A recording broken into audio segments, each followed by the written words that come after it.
திருமறை நேரம் Bible Hour presented by the National Bible College. கிறிஸ்துவின் சபையார் உங்களை வாழ்த்துகிறார்கள்.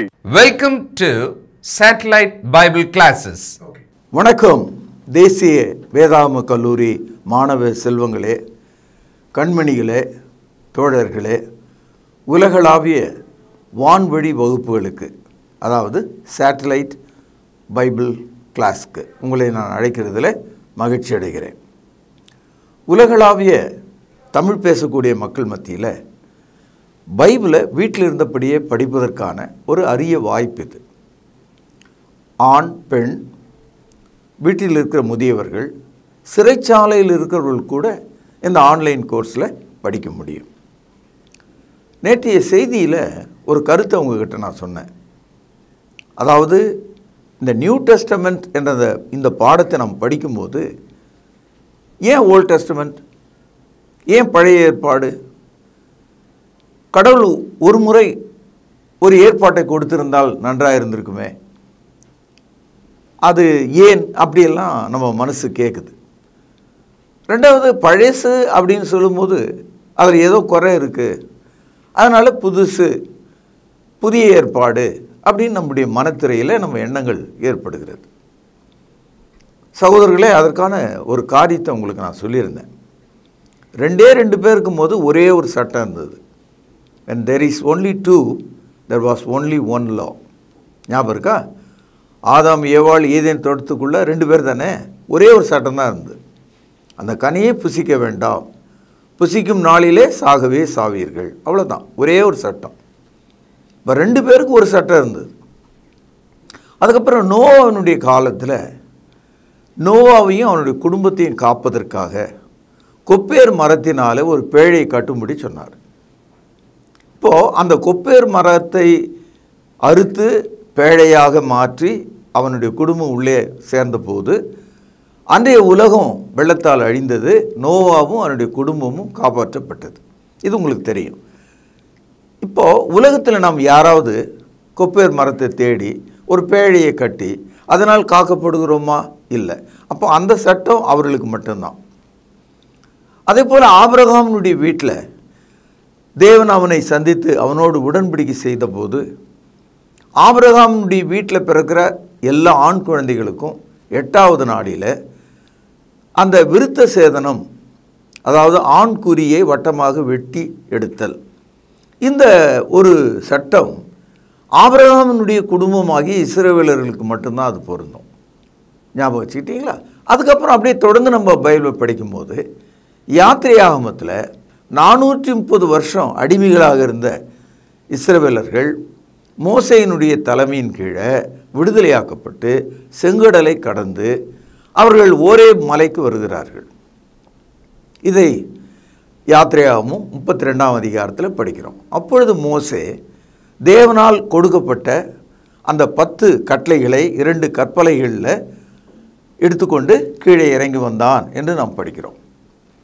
அப்போது இந்த சட்டம் யாருக்கு மட்டும் அப்படின்னு பார்த்தீங்கன்னா, எகிப்திலிருந்து புறப்பட்ட அந்த இஸ்ரவேலர்களுக்கு மட்டும்தான் இது பொருந்தும். இந்த சட்டத்தை நோவா கைக்கொள்ள முடியாது, இந்த சட்டத்தை ஆதாம் ஏவாள் கைக்கொள்ள முடியாது. இப்போ ஒரு கேள்வி உங்கள் மனசில் வரும், ஏன் தேவன் இத்தனை சட்டங்களை கொடுக்கிறார்? அது அவருடைய விருப்பம், அது அவருடைய ஞானம். அவருக்கு உலக தோற்றம் முதல் என்ன நடக்கணுன்றது தெரிந்திருக்கிறது. 2 பேர் இருந்தாங்க, அப்போ ஒரு சட்டம். ஒரு கூட்ட மக்கள் இருந்தாங்க, அப்போது ஒரு விதமான சட்டம். ஒரு தேசமே உருவாக்கப்பட்டது, அப்போது ஒரு சட்டம். அப்போது இஸ்ரவேலர் என்ன கேட்குறாங்க, இத்தனை கட்டளைகளை கொடுத்தா நாங்கள் எதை கை கொள்வது? கடவுள் உங்களுக்கு எதை கொடுத்தாரோ அதை கை கொள்ள வேண்டும். ஏசாயா 28ஆம் அதிகாரம் 10வது வசனம், கற்பனையின் மேல் கற்பனையும் கற்பனையின் மேல் கற்பனையும் பிரமாணத்தின் மேல் பிரமாணமும் பிரமாணத்தின் மேல் பிரமாணமும் இங்கே கொஞ்சமும் அங்கே கொஞ்சமும் என்கிறார்கள். அதாவது ஏசாயா அவனுடைய காலத்தில் வாழ்ந்த அந்த யூதர்கள் இப்படி நினச்சாங்களாம். இங்கே கொஞ்சம், தேர் லிட்டில், அங்கே கொஞ்சம், இங்கே ஒரு பிரமாணம் அங்கே ஒரு பிரமாணம், என்னையா இது அப்படின்னு கேட்டாங்களாம். ஆனால் தேவனுக்கு தெரியும் அவருடைய பிரமாணத்தை எப்பொழுது எவ்விதமாக எங்கே கொடுக்க வேண்டும் என்று. நேற்றைய பாடத்தில் இன்னும் ஒரு முக்கியமான தகவலை நம்ம படித்தோம். அதை இன்றைக்கு நம்ம தொடர்ந்து படிக்கிறதுல நமக்கு பிரயோஜனமாக இருக்கும். எரேமியா தீர்க்கதரிசன புத்தகம் 31வது அதிகாரம். இதில் 31வது வசனம் பாருங்கள். இதோ நாட்கள் வரும் என்று கர்த்தர் சொல்லுகிறார். எரேமியா இந்த தீர்க்க தரிசனத்தை எதிர்காலத்தை நோக்கி சொல்கிறார். அதாவது இயேசு கிறிஸ்துனுடைய காலத்தை குறித்து பேசுகிறார். இயேசு கிறிஸ்து பூமியில் மனிதனாக பிறக்கலை. ஏறக்குறைய 650 ஆண்டுகளுக்கு முன்னால் இந்த தீர்க்க தரிசனம் சொல்லப்பட்டிருக்கு. Behold, the days are coming. நாட்கள் வரும் என்று கர்த்தர் சொல்கிறார். அப்பொழுது இஸ்ரவேல் குடும்பத்தோடும் யூதா குடும்பத்தோடும் புது உடன்படிக்கை செய்வேன். இந்த இடத்துல இஸ்ரவேல் குடும்பம் யூதா குடும்பம் படிக்கும்போது மாணவர்களுக்கு ஒரு சின்ன கன்ஃபியூஷன் வரும். அதாவது சாலமோன் ராஜாவுக்கு பிறகு 12 கோத்திரமாக இருந்த இஸ்ரவேலர்கள் பிரிந்தார்கள். 10 கோத்திரம் வடக்கே, 2 கோத்திரம் தெற்கே. வடக்கே போனவர்கள் சமாரியாவை தலைநகராக கொண்டு பொன் கன்றுக்குட்டியை வார்த்து புரஜாதிகளாக மாறிவிட்டார்கள். விக்கிரக வழிபாட்டை செய்தார்கள். 2 கோத்திரம் யூதாவும் பெஞ்சமேனும் எருசலேமை தலைநகராக கொண்டு மோசேயினுடைய நியாயப்பிரமாணத்தின்படி கர்த்தரை மகிமைப்படுத்தினாங்க.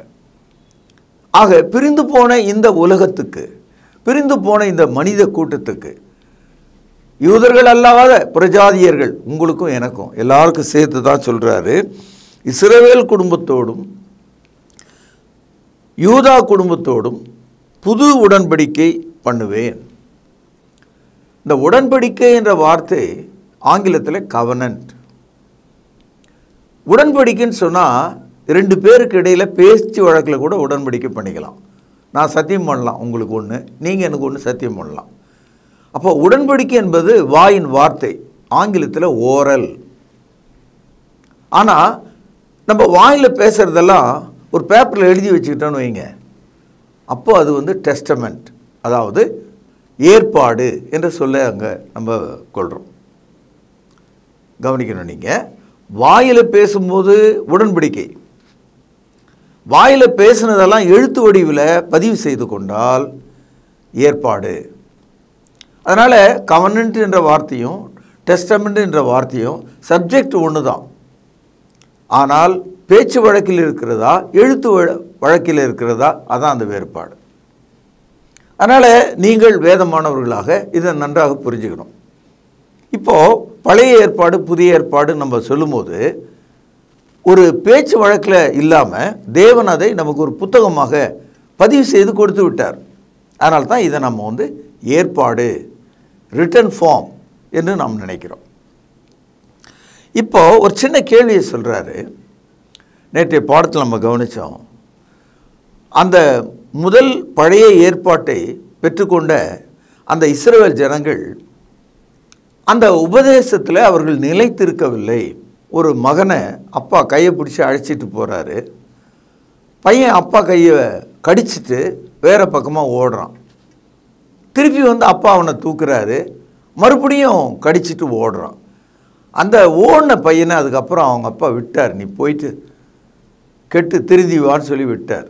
இந்த இளைய குமாரன் லூக்காவில் 15ஆம் அதிகாரத்தில் படிக்கிறேன் இல்லையா, அந்த மாதிரி.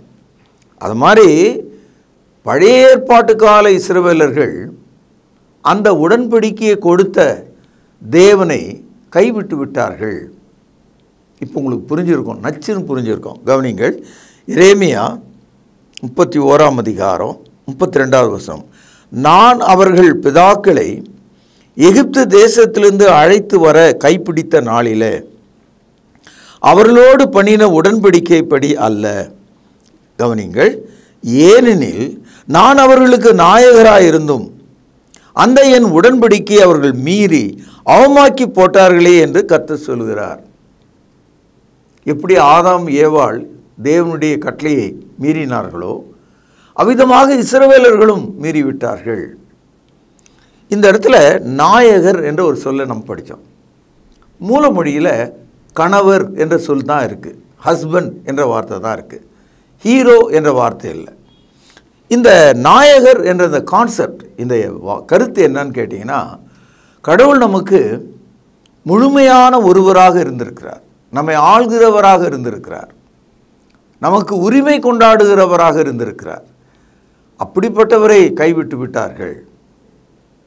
இப்போ நம்ம அப்பாவை கைவிட்ட மாதிரி, மனைவி புருஷனை கைவிட்ட மாதிரி, இஸ்ரவேலர்கள் தேவனை கைவிட்டு ஓடி போனார்கள். அதனால் தேவன் என்ன சொல்கிறாரு, ஒரு புதிய ஏற்பாட்டை புறஜாதிகளாகிய யாவருக்காகவும் யூதர்களுக்காகவும் நான் கொடுக்க போகிறேன். இப்போது உங்களுக்கு விளங்கி இருக்கும், பழைய ஏற்பாடு என்பது எகிப்து தேசத்திலிருந்து அழைக்கப்பட்ட அந்த இஸ்ரவேலர்களுக்கு மட்டும் கொடுக்கப்பட்டது.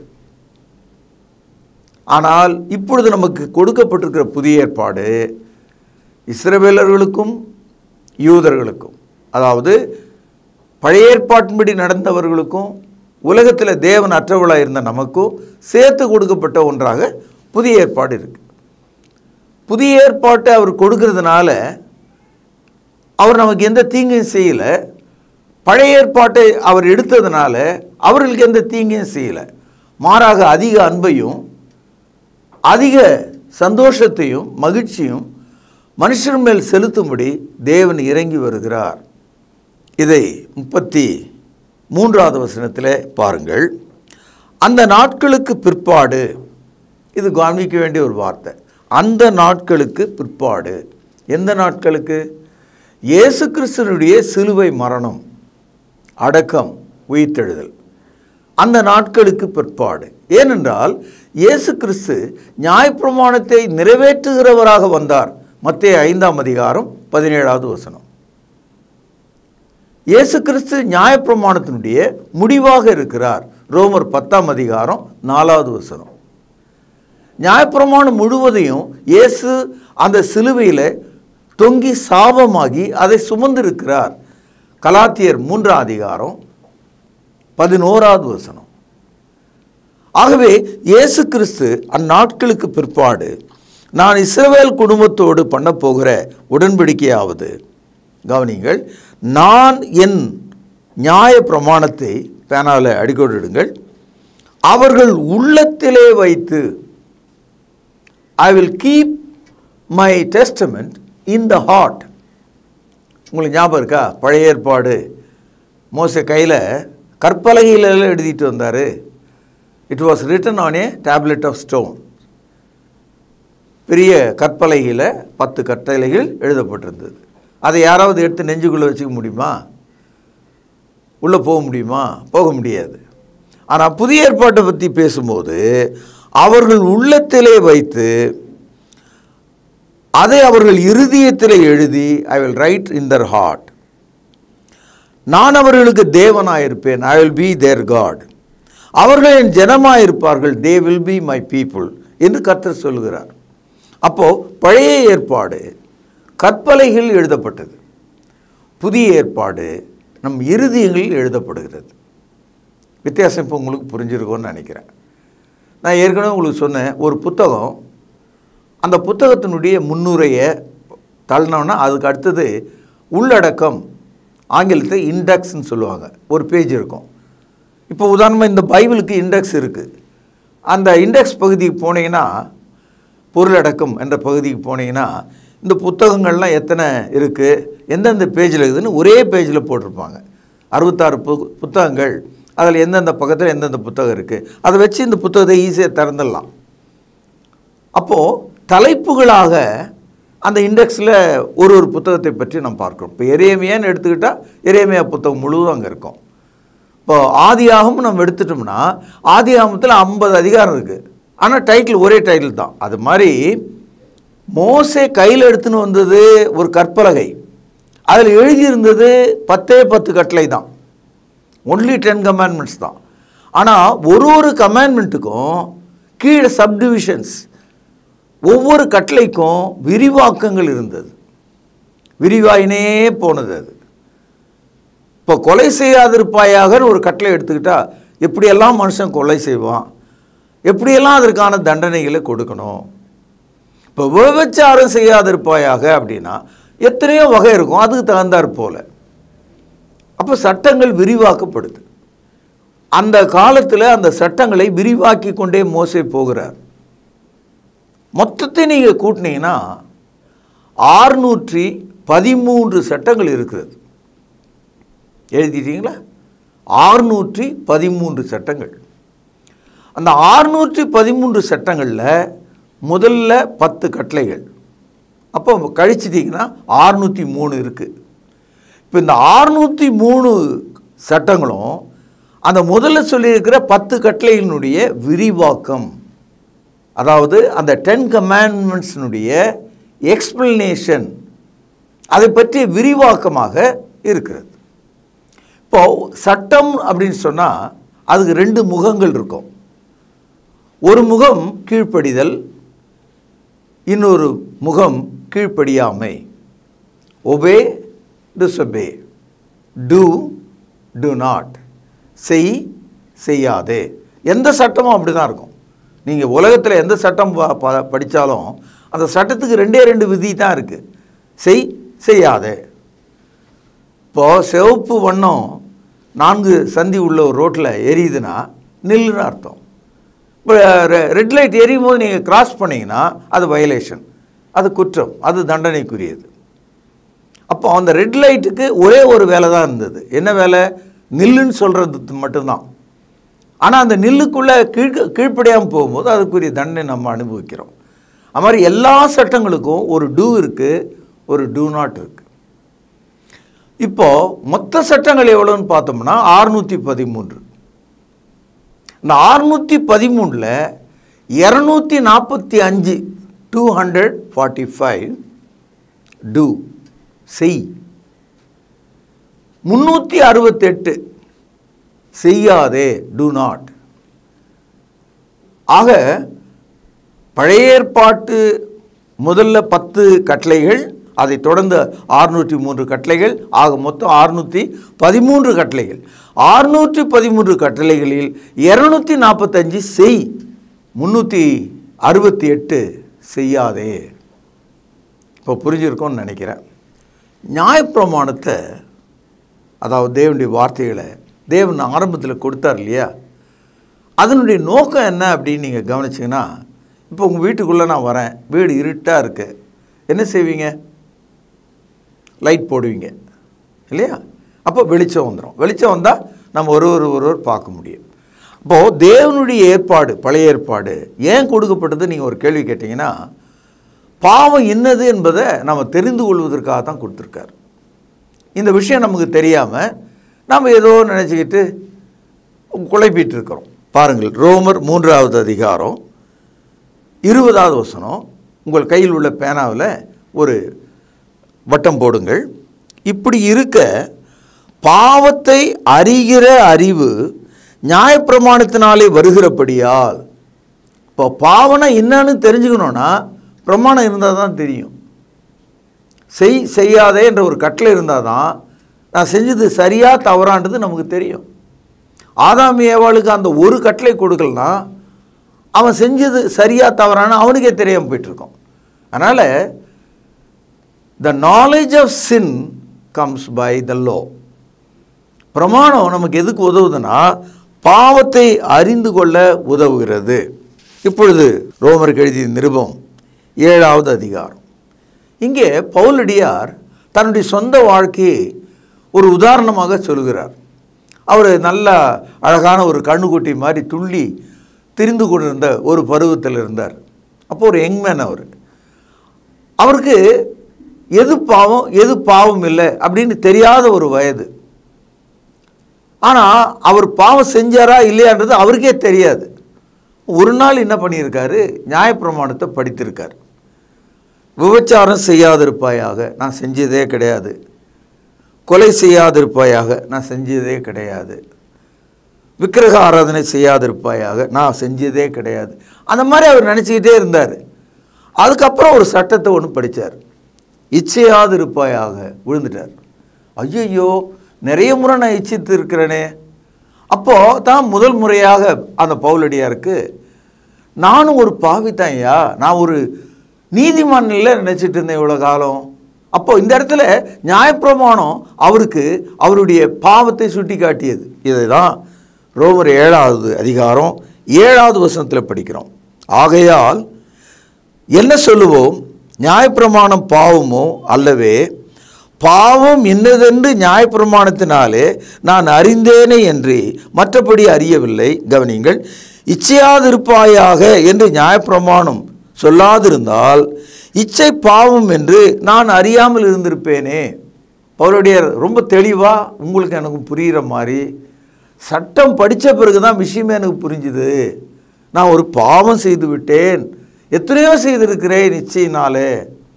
இன்றைக்கும் 1 யோவான் 2:16 படிக்கிறோம், கண்களின் இச்சை, மாம்சத்தின் இச்சை, ஜீவனத்தின் பெருமை.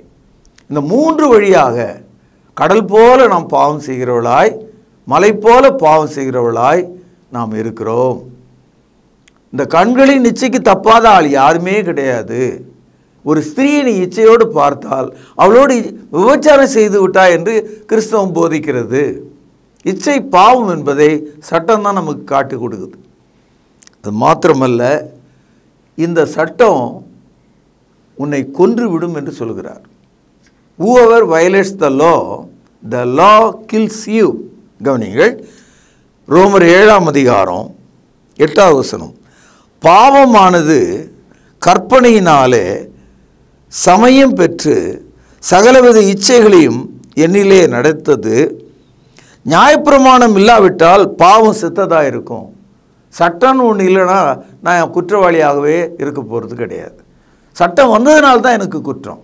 இப்பொழுது ரோமர் 7:11, பாவமானது கற்பனையினாலே சமயம் பெற்று என்னை வஞ்சித்து அதனாலே என்னை கொன்றது.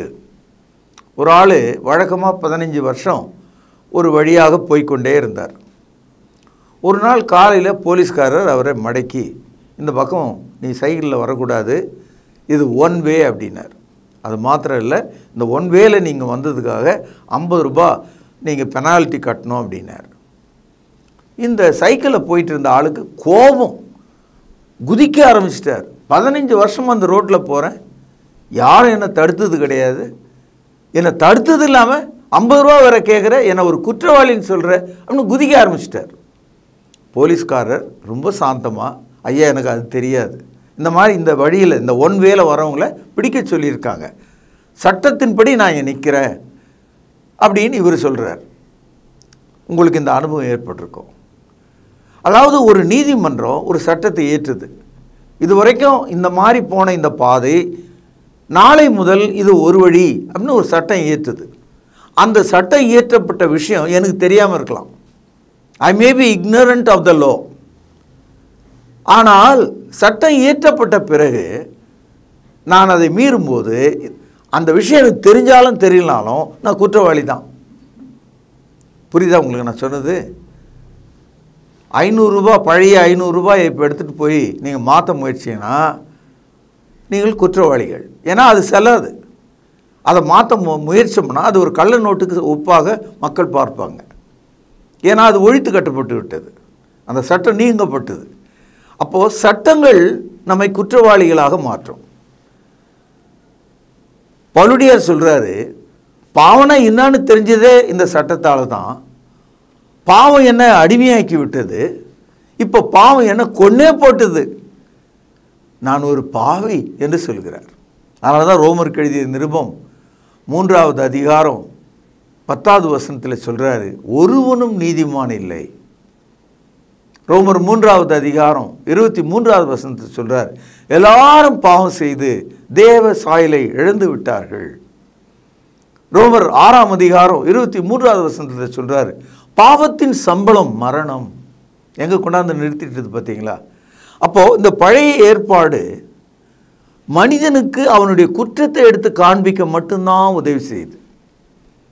அதனால தான் புதிய ஏற்பாடு அந்த குற்றத்திலிருந்து விடுதலையாகக்கூடிய ஒரு வழியை நமக்கு போதிக்கிறது. Old testament teachers what is righteousness about the லா.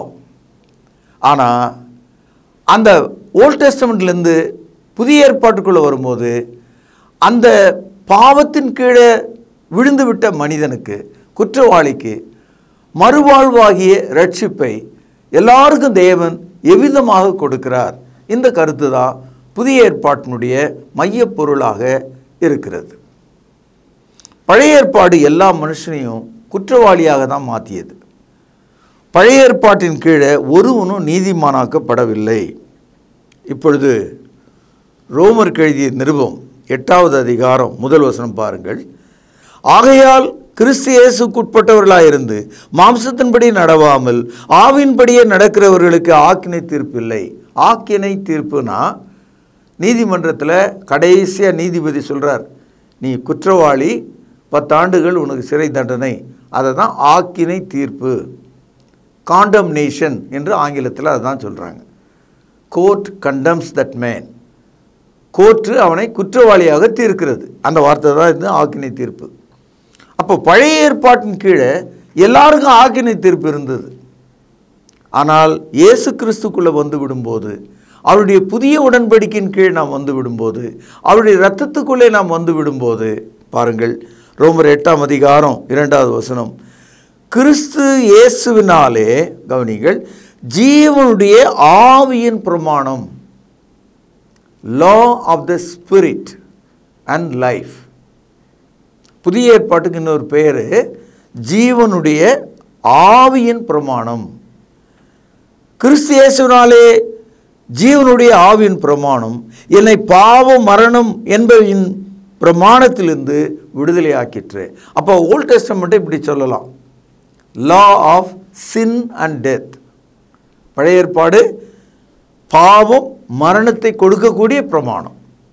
புதிய ஏற்பாடு ஜீவனுள்ள ஆவியின் விடுதலை பிரமாணம். அதனால தான் நம்ம வந்து புதிய ஏற்பாட்டை நோக்கி வருகிறோம். இதை நாம் ரொம்ப ஆழமாக படிக்கணும். சாதாரணமாக இதில் போதகர்களுக்கே இது விளங்காது. அதனால தான் கிறிஸ்தவம் மார்க்கமாக இல்லாமல் மதமாக விழுந்து கிடக்குது. கிறிஸ்தவத்தில் 3 பெரிய பிரிவுகள். ஒரு பக்கம் கத்தோலிக்கம், மற்றொன்று ப்ராட்டஸ்டன்ட், இன்னொன்று பெந்தெகோஸ்து அமைப்புகள். நாம் ஏன் அவர்களை மதங்கள்னு சொல்கிறோன்னா, அவங்களுக்கு வந்து இந்த வேறுபாடெல்லாம் தெரியாது. அவங்களுக்கு எது சௌகரியமாக இருக்கோ அதெல்லாம் எடுத்து வச்சுருக்காங்க. விழாக்கள், பண்டிகைகள், கொண்டாட்டங்கள், சொல்லாதவைகள், பொல்லாதவைகள் எல்லாத்தையும் சேர்த்துக்கிட்டாங்க. ஆனால் மார்க்கத்தில் இருக்கிற மனிதர்கள் இந்த ஜீவனுள்ள ஆவியின் பிரமாணத்தை அறிந்து கீழ்ப்படிந்து அதன்படி நடக்கிறவர்களாக இருக்கிறாங்க. அவர்களுக்கு ஆக்கினை தீர்ப்பில்லை. அவர்கள் மோட்சத்துக்குரிய மக்களாக இருக்கிறார்கள். வாலிப பிள்ளைகளே, மாணவர்களே, தோழர்களே, கண்மணிகளே, இந்த நாளில் கேட்ட இந்த ஜீவனுள்ள வார்த்தையை கொஞ்சம் குழப்பமாக இருந்தாலும் நீங்கள் எழுதின நோட்ஸ் எல்லாம் பத்திரமா வச்சு மறுபடியும் சிந்திச்சு தொடர்ந்து வருகிற பாடங்கள் வழியாக எல்லாவற்றையும் ஒரு பூரணத்துக்குள்ளே தெரிந்து கொள்ள கடவுள் உங்களுக்கு உதவி செய்ய வேண்டும் என்று கேட்டுக்கொண்டு நற்செய்தி நான் இங்கே நிறைவு செய்கிறேன். நாளை நாம் சந்திப்போம், பிரார்த்தனை செய்வோம். பரலோகத்திலே வாசமாக இருக்கிற அற்புதமான தகப்பனே, நாட்கள் வரும் என்று நீர் சொன்னீர். அப்பொழுது உமது பிரமாணத்தை எங்கள் இருதயங்களில் வைத்து அங்கே எழுதி எங்கள் பாவங்களை மன்னிக்க நீர் சித்தம் கொண்டிருக்கிறீர். அதற்காக உம்மை துதிக்கிறேன். கிறிஸ்து இயேசுக்குட்பட்டவர்களாக இருந்து மாம்சத்தின்படி நடவாமல் ஆவின்படி நடக்கிறவர்களுக்கு ஆக்கினை தீர்ப்பில்லை என்ற நற்செய்திக்காக உம்மை துதிக்கிறேன். ஆண்டவரும் கர்த்தரும் இரட்சகருமாக இருக்கிற இயேசுவின் நாமத்தில் ஜெபத்தை கேட்டருளும் பரிசுத்தமுள்ள எங்கள் நல்ல பிதாவே, ஆமென். தொடர்பு கொள்ள வேண்டிய முகவரி: திருமறை நேரம், 58 சர்ச் தெரு, குமரன் நகர், சென்னை 6,82,000. தொலைபேசி எண் 044255008882. செல்போன் 9385500882. கர்த்தாவே, தேவர்களில் உமக்குப்பானவர் யார்? வானத்திலும் பூமியிலும் உமக்குப்பான